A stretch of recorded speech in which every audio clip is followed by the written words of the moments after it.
Hello, parents, teachers, welcome back again.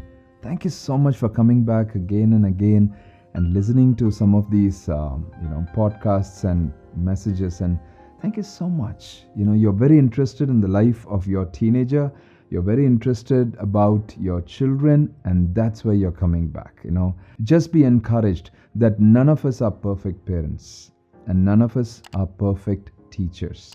It's a journey, it's the pilgrimage that matters the most. It's the journey that matters the most. We have to come to that place. I want to start a series of sessions. We are in February, the love month, February 14. So I'm going to talk about love relationships, especially one of the things that I'm dealing with again and again and again, that parents are sending back messages and saying, my teenager is suddenly liking this boy, my teenager is suddenly liking this girl. How do we deal with it? Let's talk about it. First, let me just put this in this session.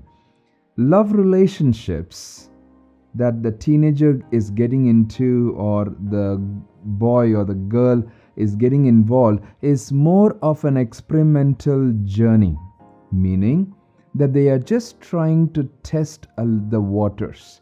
They might be very strong. That's how when I counsel teenagers, when I counsel some of those young people, they're very, very strong and says, I exactly know who this person is. I know, and this is what. And they're emotionally inclined. And I'm sure you understand this. I've said this several times.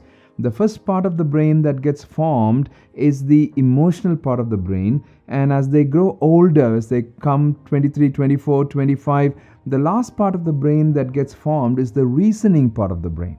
So they are very emotional now. So when you try to speak reasoning, they just don't understand. And sometimes some of the teenagers misunderstand. They think my mother doesn't like me, my father doesn't like me, my teacher doesn't understand, my teacher hates me. They start making some of those assumptions. It's because that their brain right now is the emotional brain.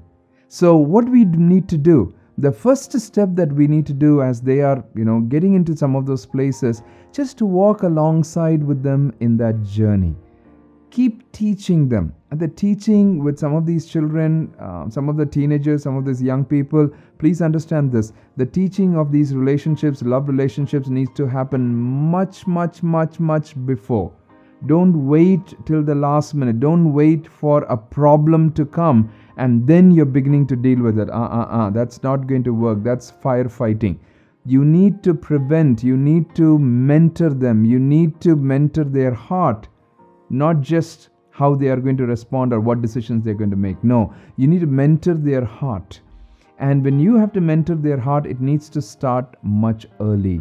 Maybe when they are just 12 years old, maybe when they are just 13 years old. Start off with some of these conversations, maybe not very deep, but start off with some of these conversations. I've said this in one of the sessions, that by the time they come to about 11, 12, it's good for you, even when they are very young, good for you to talk about sex. But by the time when they are in 11, 12, the mother needs to spend time with the girl and even put some pictures and really need to talk. The father needs to spend some time with the boy, put some pictures and really talk. It's important for us to share and talk. So remember this, when you begin to see your teenager or a young person beginning to have some of those attractions and they are beginning to move towards, sometimes they don't see it, but you see it. As a parent, you see it and you just say there's something that's not right and things like that. But start that journey long time back. Yeah. Now, I know some of you are saying, already my teenagers are grown, I have not started the journey. What do I do? First is connection. I keep saying this again and again. Connect before you correct. And sometimes it's not correction, sometimes it's redirection. We just need to redirect. But for that, you need to earn that trust. You need to connect with them. The children are going to definitely explore. They are definitely going to experiment. Yes, they will. The teenagers will experiment. Yes, they will.